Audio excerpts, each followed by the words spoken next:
All right. We're continuing on for, oh my gosh, we're getting very, very, very, very close to the end of this book. Wow. Okay. We've probably only got another week in here, maybe 2 weeks.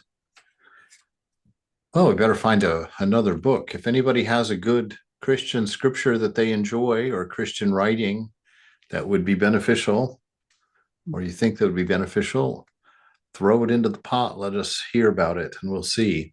I heard something about a Gospel of Mary or something. Somebody Mhm. mentioned that I wanted to research to Yes, see. that's right. Yeah. Uh, You can get it on Amazon for $10. They're not expensive. 10 bucks. $10. I wonder if I can get it over in the Santa Barbara bookstore.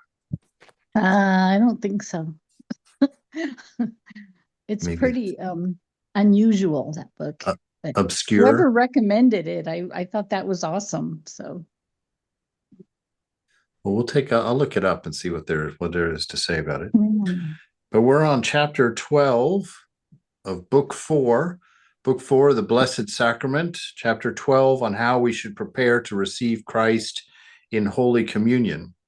And so, since they're talking very directly about a Christian ritual of taking the communion, sharing in the blood and body of the Christ, as just a remembrance and a recognition of His sacrifice for us, just to make it more accessible to us. Uh, I'm going to use the word communion there, which is really what we do in meditation.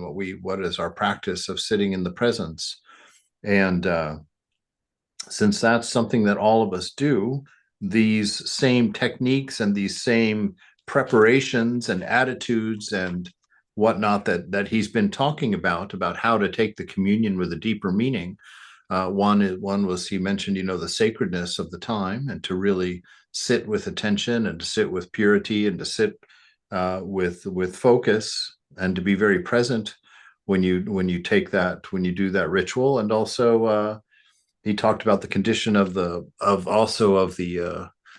monks or the priests that were leading the ceremony and talking to them about their own uh, purity and attention and presence in serving that. And so you'll find that most of these ideas we can apply to enrich any encounter with God through a practice, whether it's our prayers and meditations, or whether it's taking a communion, or whether it's sitting for a puja, or going into a puja, or making an offering at a puja. All of these are encounters with God. And so all of his suggestions that he'll probably make today, I'm imagining, are going to be very apropos for those kinds of practices. So we'll read it sort of with that idea, taking out the specificity of a communion ritual practice to more just any practice that encounters God, uh, with the idea of a communion, the idea of a sharing or a being together with. So, all right, chapter 12 on how we should prepare to receive Christ in Holy Communion. And it starts off with Christ speaking. He says, I am the lover of purity and the giver of all holiness.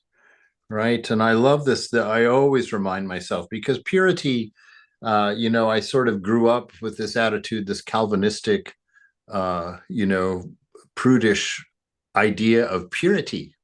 you know, I would always purse my lips when I say my purity. you know, the church lady from Saturday Night Live, she used to, that's a reference so old, nobody's going to know what I'm talking about. But she was, always very self-righteous and always very smug and always had her lips very tightly pursed, and had a judgment for everybody. And so in order to avoid that, I was very happy in the Vedanta when I understood what purity was. Purity is the lack of me and mine. That's how it's described. That's how it's defined. And so it's just not having a thought of you yourself as separate and apart from the whole, and definitely not separate and apart from God. And so that's purity, because all of the vices that we can get entangled in, all of the ignorance that we can get ourselves wrapped up in, begins with the insertion of me and mine in the mind, right? It's that me and mine that makes me want to feed my body first, take care of my needs first. It's me and mine that thinks my mood is more important than the feelings of the person I'm talking to. Right? And so all of those things. So me and mine, whenever we talk about purity, we're not talking about just sexual things, which is often how it's used, but we're talking about a state of being which is unselfish, the state of being with our divine nature in the center rather than our ego self in the center. So Christ says, I am a lover of purity. You know, I love unselfishness. I love giving. I love compassion. I love broad hearts and broad minds, and a giver of all holiness, right? So that within you, that allows you to be holy, that allows you to become sacred, this divinity that we get to realize.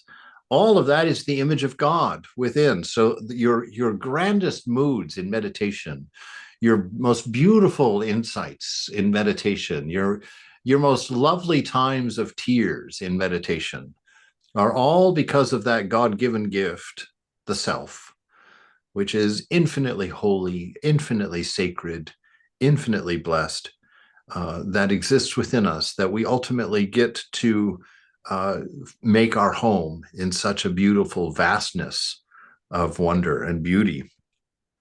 I seek a pure heart, and there I make my resting place. Okay, again, a pure heart, an unselfish heart, a heart that lives for others, you know, and is as concerned, is always concerned for itself in everyone in that sense. And there I make my resting place, right there. When we can say that we have it as a resting place, that means we have done the work to find it. We've done the work to clean it out. We've done the work to be able to hold our attention, our focus in that space. And all of that together allows us to enjoy this constant outpouring of the presence, this running over, the cup that runs over that they talk about in the Psalms in the Old Testament always. So Jesus is saying, I'm looking for a pure heart, and there I make my resting place. Make ready for me a large upper room, furnished, and there with my disciples I will eat the pash with you. Right. So this is he's kind of echoing back to the first Lord's Supper, when he went to the upper room in Jerusalem and broke bread at the table and passed the wine around. And yeah, Jesus drinking wine. There you go. So Jesus drinking wine and having bread with his friends in the upper room. And you can know that at that point they've spent several years together, wandering around everywhere. They are deeply intimate with each other in their spiritual lives. And now the Last Supper, it was called the Last Supper because this was the last time that Jesus would be enjoying himself with his disciples.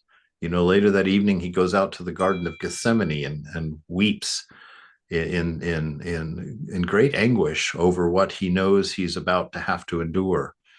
You know, but he asks God, he tells God, if it's possible, let this cup pass from me. You know, I don't want to do this. If we don't have to, if we ain't got to do this, I don't want to do this. But he says, you know, not my will, but your will. That you know, that it'll be fine. That it'll be fine. All right. So my disciples will eat, and I will eat the pash with you. If you want me to come to you and remain with you, rid yourselves of the old leaven and cleanse the dwelling place of your heart. And what is that going to be? This leaven is egoism. This leaven he's talking about here is the egoism. And he's pointing to you know, they eat unleavened bread because it happened during the Passover, right? And the Passover was when they were still, when Moses was still trying to convince the Pharaoh to let all of the Israelis, the Jews, leave their bondage, leave their enslavement in Egypt, and to be free. And of course, he went to ask for that. There were 3 million of them. Losing 3 million slaves is a big deal to a pharaoh. And so he wasn't real happy about it. So at first he said yes. And then, of course, he changed his mind. It was like, well, no, maybe not. And so we had to do these 7 plagues. I think there were 7 of them that God gave to try and convince Pharaoh that it was really in his self-interest to let his people go. And so he eventually commits to doing it. And even then he sends an army after them, and the whole army has to be destroyed. But this night of the Passover, the curse was that night, the death angel would visit every home in Egypt and take the firstborn son, I think it was taken from every home, was killed, would die in every home. And the way that you would be recognized as being Jewish or as being one of the slaves is you would go out to your door, and above your door lintel you would swipe some blood from a lamb up there above the door, and the death angel would pass that house, would not take the firstborn. And it was the firstborn of everything, the firstborn of your pets, your farm animals, your family. I mean, so you can imagine the next morning was a morning of wailing for most of the Egyptians, having lost their firstborns that night. And so that was the Passover, and that putting the blood above the door was what saved you from that terrible deed. And so Jesus is the source of that blood, as it were. So this is how those rituals fit together. Is that that Christ is allowing you not to die the death of separation from God, not to, that's defined as death. Death is when you and God are separated, separate, apart. All right, so rid yourselves of this old leaven, no longer have the ego determining your life, but now your nature. That image of God that I've placed within you will become your new guide, your new inspiration. And to cleanse the dwelling place of your heart, no longer thinking about self and being consumed with the world with you at its center. You now are concerned about a world with the beloved at the center. And you're serving that now. Shut out the whole world and the clamor of evil passions, right? So turn your eyes to the beloved, to the presence. Stop looking out through the senses. Remember, that's where it all starts. When we step into our senses, see the beautiful, define ourselves by it, think that we want it and need it, and that something lays outside of ourselves that will make us whole. And that is the entire problem of mankind in one paragraph. And so he's saying, shut out the whole world. How do you do that? Shut out the senses. Don't go outside of yourself into the clamor of evil passions, right? Evil, in this sense, evil is always selfishness. Evil is always some form of selfishness. Sit like a lone sparrow on the housetop, thinking over your sins and the bitterness of your soul. For every lover prepares the best and most beautiful place for the dearly beloved, since this is how the one who entertains the beloved shows affectionate welcome. Okay. Here we've got more of this sitting in sin idea. Sri Ramakrishna, did not like this notion, because what you think is what you become. And if you're constantly identifying yourself as a sinner, he says, truly a sinner you will be, right? And so we don't really take this part of the practice. If you're going to do this, it's better if you want to take this recounting of your condition to focus on the grace of God. So don't sit and focus on the sin, like, oh, I've done this and I've done this and I've done this. If you're going to do that, the only benefit of it is if you do it and then in the same sentence say, and I have been forgiven by the grace of the beloved, and the beloved overlooks this also. So each one you remind yourself, this is not my nature. This is not who I am. Sin I have done, but sin I am not, right? I have been rescued from that fire of the passions by the beloved. And so it's always better to keep, if you're going to sit in that place of guilt, to keep your eyes on the grace of God and not on the cause of your guilt, right? Because God forgets it, you forget it.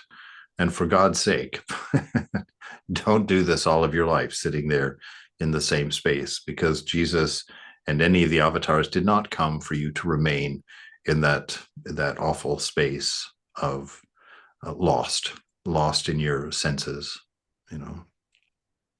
For every lover prepares the best and most beautiful place for the dearly beloved. Indeed, that's what we're trying to do, right? To create a beautiful space of light for the beloved. And that's actually how St. John of the Cross talks about sadhana. He says that really sadhana is exactly that, that God, that your efforts can take you to the edge of the chasm, right? The separation between you and God. It can take you right to the edge of that chasm, but it cannot take you across it. The only thing that can take you across that chasm is the grace of God, you know? And so you go to the edge of that chasm, you take your works as far as you can take them. And at the edge of that chasm, you create a bridal chamber, right? A room. And in that room, which is the shrine of the heart, you go there and you spend your time decorating that room, making sure that it's always fresh and clean and absolutely dust free and has a wonderful scent and atmosphere to it of holiness. That is your sadhana right now, is to prepare as you wait for God to come and give you your freedom. You sit in that bridal chamber doing your practice to clean the heart out, make sure it's in good shape, make sure everything is beautiful, making sure it be pleasing for the beloved, so that when the beloved comes and you bring him into your bridal chamber, there's beauty there. I can remember, it's making me think of in San Francisco in the monastery, when we would do our annual celebrations, the birthdays, in the shrine in the monastery, we would just pull out all the stops. I mean, thousands of flowers. We would just raid that garden until every flower was taken. And it would take about 8 or 9 hours the day before that puja to clean up that shrine, because we detailed it. Every slat on all the blinds was washed, every window washed inside and outside. Every brass thing we owned, whether we used it or not, came out of the closet. Everything got polished. Everything got wrapped in fresh paper and put back in its storage containers. The shelves were all wiped off. The shelf paper was replaced.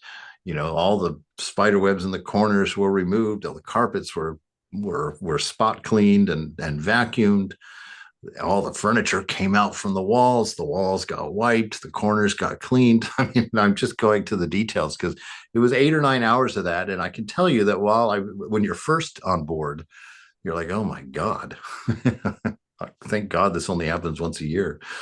Right. But after a few years, it's actually after the next day, because I couldn't believe the first time that I had to do that alone after all the other brothers had left the monastery and left me with all of those tasks, that I had to sit there and clean that room out. It took me the whole day.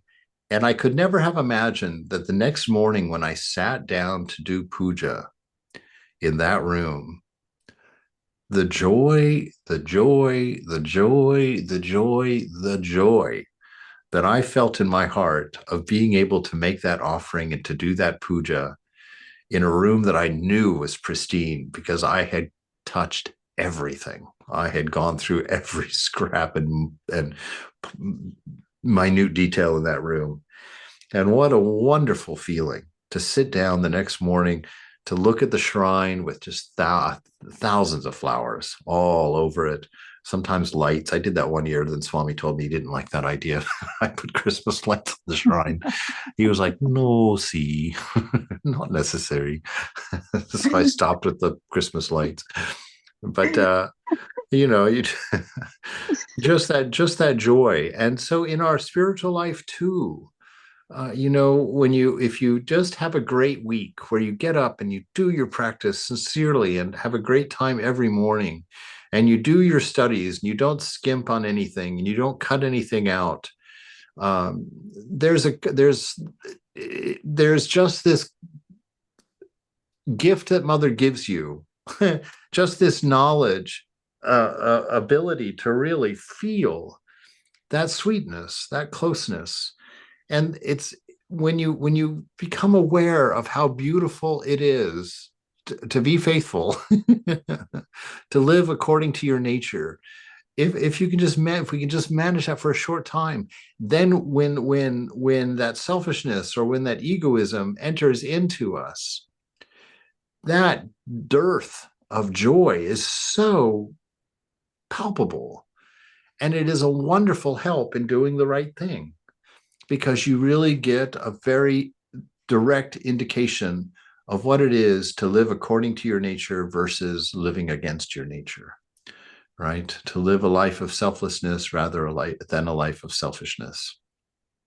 Huge difference in energy, in your body, a huge difference in your attitude and your access to joy, a huge difference in your peace of mind, a huge difference in the sweetness and the stillness of your meditations. Huge differences if we can just manage, to draw near and stay near. And then we can really see the advantage of a pure life, of an unselfish life.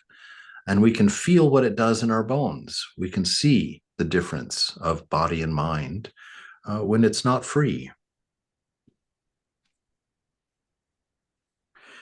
For every lover prepares the best and most beautiful place for the dearly beloved, since this is how the one who entertains the beloved shows affectionate welcome. Exactly. That's why that was so wonderful to clean that shrine, because you're preparing us an affectionate welcome. So the next morning when you sit down and do your puja, the mother's walking in going, wow, this is pretty nice. Wow.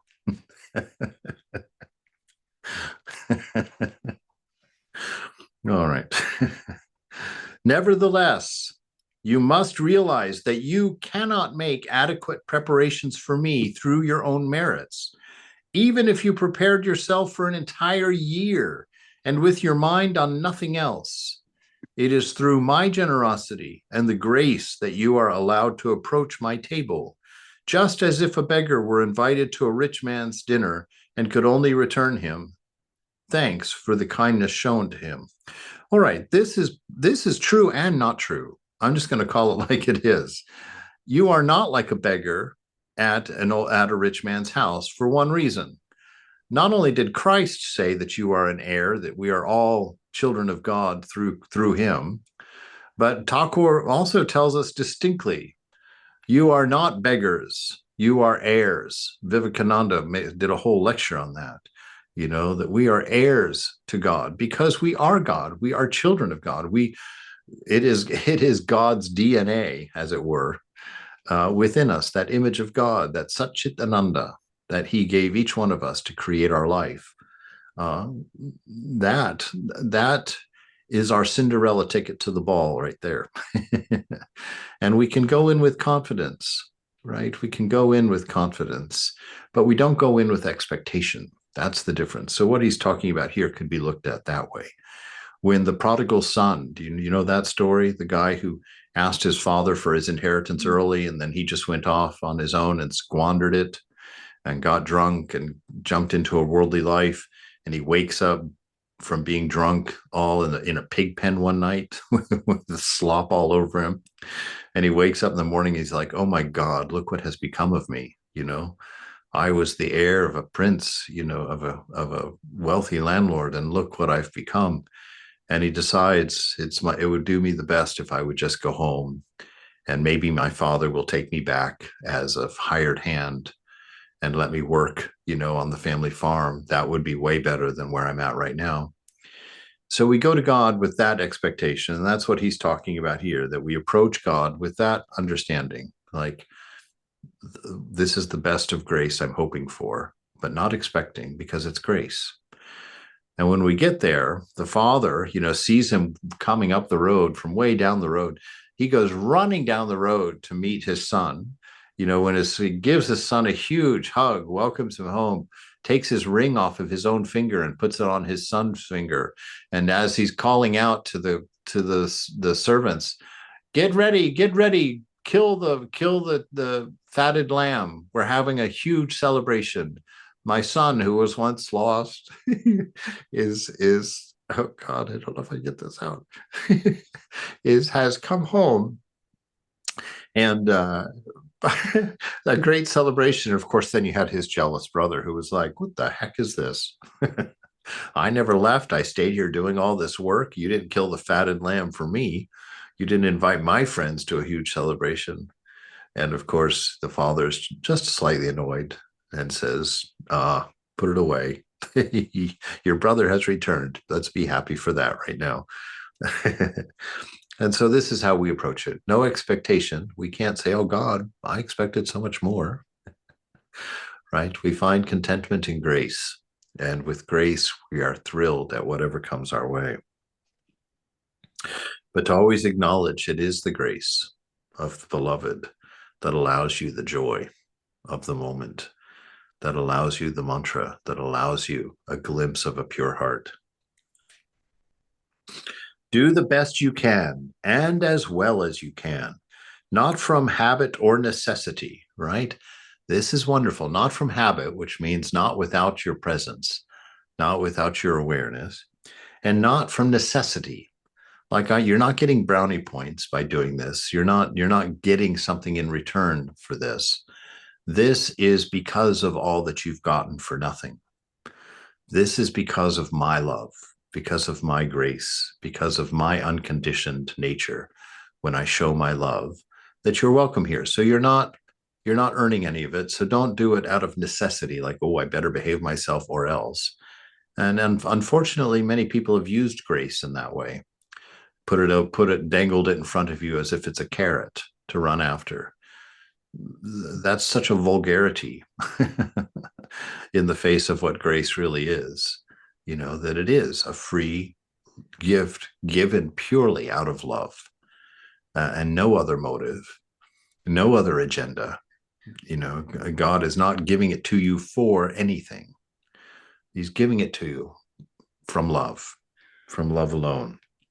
So do the best you can and as well as you can, not from habit and not from necessity, but with reverential fear, which the word they use for fear in Christianity can also be used for respect. Most of the times when it talks about fearing the Lord, that's not to sit there and cower. It's to respect the Lord. Like my father could give me a spanking at home, and I got quite a few of them growing up. But it's through that I learned respect, right? It was through that I understood what his role as my father was. And so in the same way, through our interactions with the beloved, through our karma, some of it hurts, some of it doesn't, some of it's helpful, some of it's nice, but all of it has taught us to love God, has taught us to respect the divine. So with that same kind of feeling here, we approach God. Do as well as you can, not from habit or necessity, but with reverential respect and affection. Receive the body of your beloved Lord God, who condescends to come to you. I am he who has invited you, and I have commanded the sacrament to be therefore. Therefore, I will make up for whatever is lacking in you. Come then and receive me. And this is an important thing right here. I will make up whatever is lacking in you. Right? So this is important when you go into the shrine to do your meditation. Don't drag your bag of faults in with you.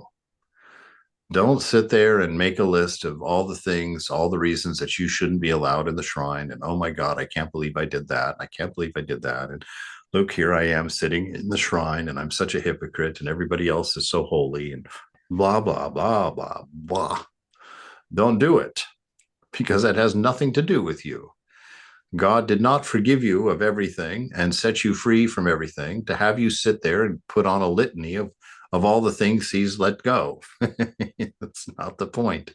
The point is to dance and eat mangoes. This is the point.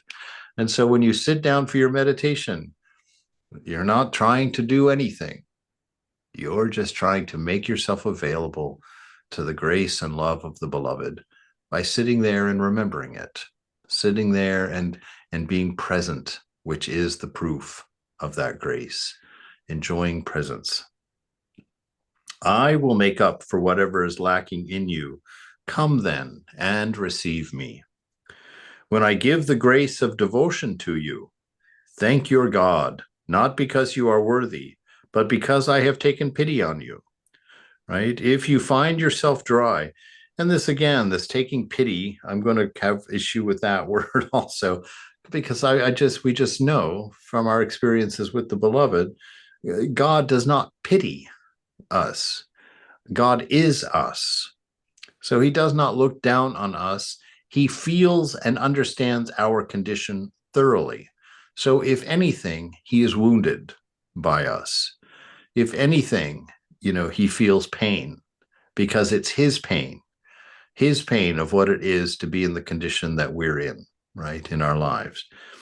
He says, so it's not, for pity, you need egotism. You need a sense of separation and a sense of superiority. Neither of those are inherent in love, right?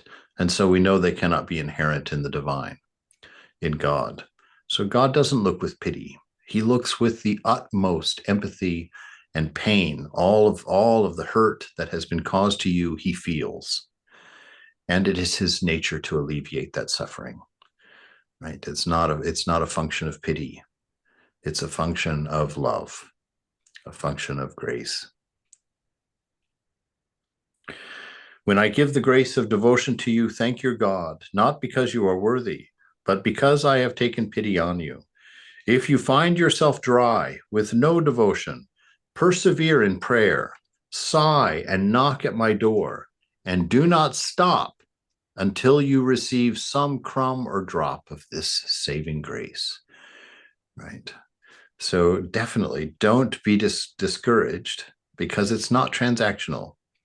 You have been set free. Within you at this moment, your realization is finished. It's done. It's sitting there waiting for you to find it and identify with it, right? So it's sitting there already. And so if you're not feeling it, if you haven't found it, if it's still just work for you to sit and do your practice, then be patient. Sit and do your practice, right? And he says, don't stop until you get some of this, but I don't know. I don't know that you want to create a transactional relationship with the Lord. I don't think that that's necessary. When you can't feel it, assume it. When you can't feel it, stop looking out there for it and assume it behind you. Right? When it's not something you can accomplish or are accomplishing, and you're not getting something for what you're doing, stop looking that way for it. You're looking in the wrong place. When you're looking at it as a result of something, you're looking outward, right? When you assume it, you look inward at your nature. Your nature is all the bliss that your body and senses and nerves can manage. If you come to nestle or to settle on that sense of self within, it's all right there, right now. And so move out the lack of faith, which is causing you not to sense the presence, not to enjoy the presence. Move that out. Tell mother, I'm taking refuge. Move in, take refuge, and chant her name with full delight. And all of this will come rushing to you, right? Not transactionally, but because it's yours already. And you have to stop assuming it's not and looking to get, and change that to assuming it is and enjoying its presence. Now, this is a strange thing. Let's see. You need me. I have no need of you. It is not you who come to make me holy, but I come to sanctify you and make you better than you were before. Okay, so he's just orienting us there, making sure making sure that we don't think that we're making God worthwhile. All right. It's just that I just could never imagine someone who loved me to the extent that I know that the divine loves. I just can't imagine that God would ever feel the need to look at me and say, you need me, I don't need you. Of course, I can see some effort in that. Vivekananda had that happen to him that one time when he was telling Mother, I would have protected you. You know, if I'd been there, nobody would have been able to steal your jewels. And Mother was like, what? You think you protect me? I'm protecting you. What are you talking about, my boy? Right. So, in that sense, Jesus would do it, I guess. Yeah, definitely. In that sense, God would do it. But we have to be careful not to see it as an egoistic move, because he would never be sitting it to say, hey, I'm bigger than you. He's not saying that. Right. And this promise here that I will sanctify you and make you better than you were before, better than you've ever thought yourself to be, actually. You come in order to be sanctified and united to me. You come to marry me, right? That's what he's saying. You come to marry me. I'm your lover. So approach me as a bride, as my bride, as my lover, that you may receive new grace. Grace that's, that's, oh my God, that's such a beautiful thought. I love that. It takes me right to Brahmananda's feet to hear those words that spiritual life begins at Nirvikalpa Samadhi. Why? Because we're falling in love with infinite love. We're accepting an infinite grace, which means it will, for if you want to look at it in some sort of worldly way, you're going to find out that God loves you more than he did yesterday, forever. Forever. You're going to learn something new about love that you never knew before every day, forever.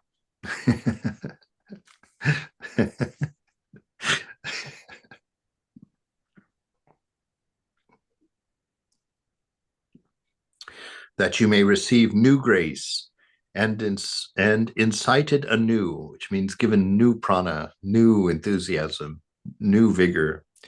Amend your life.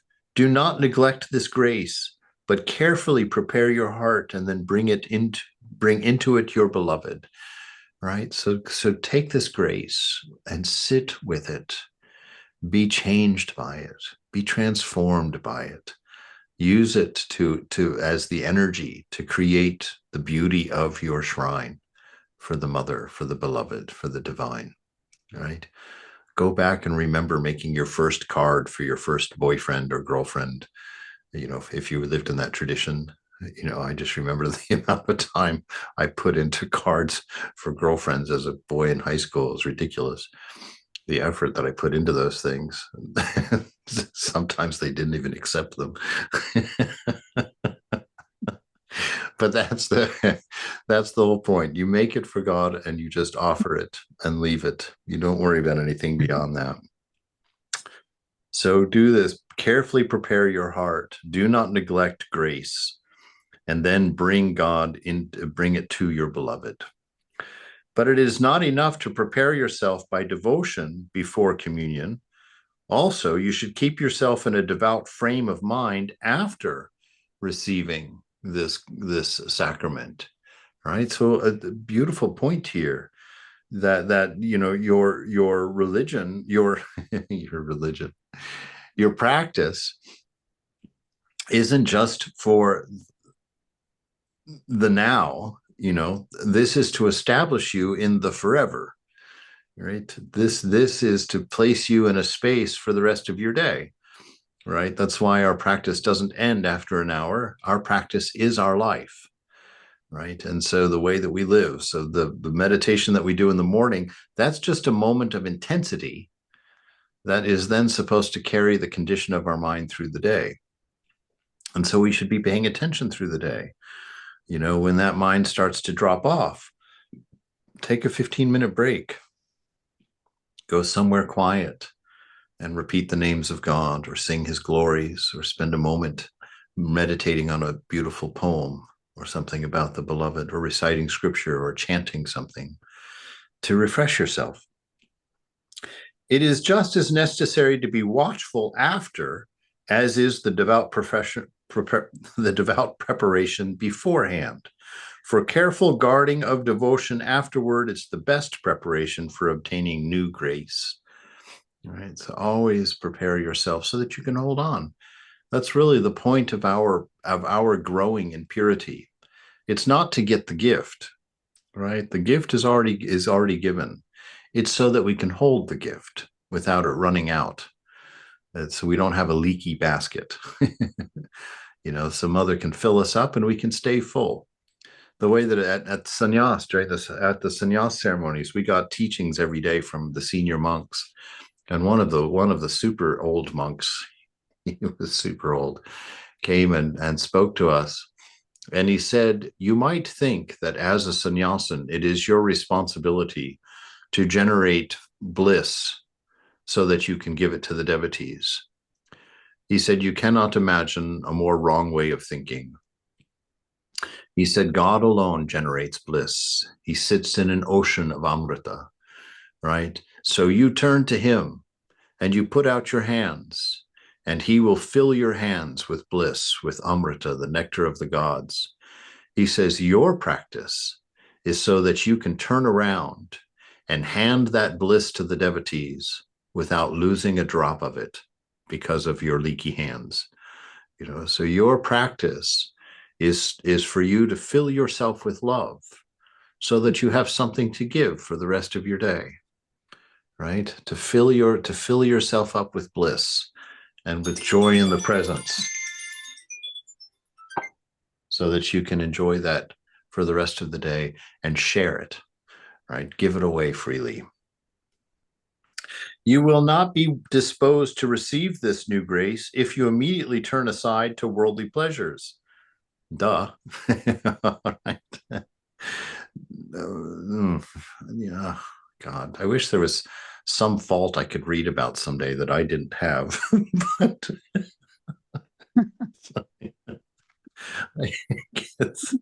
it gets rather challenging after a while when you read, like you're realizing, oh my God, I do every single thing I'm not supposed to do. I've done it at least once that I can remember. And certainly, probably if I was to ask, no, if I'd ask, God wouldn't know anything about it because he's forgiven about it. He's forgotten it. Beware of much speaking. Remain recollected with your God, for you have him within you, whom all the world cannot take from you. I am he to whom you should give your whole being, so that henceforth, free from all care, you may no longer live for yourself, but for me. Right? And what is this me? This me is Satchit Ananda. It's the me that is the image of God that has been placed within you. Right? So it is no longer I who live, the ego self, the one that happens in the head. That's not the one who's alive now. It is Christ living through me, as St. Paul says, right? It's like we become that, right? And so you will no longer live for yourself. That's egoism, but you live for me. That's spirit. That's Satchitananda. So you live as an expression of Satchitananda and no longer as a grabbing entity for me, for me and mine. All right. 518. Well, let's stop there for the day.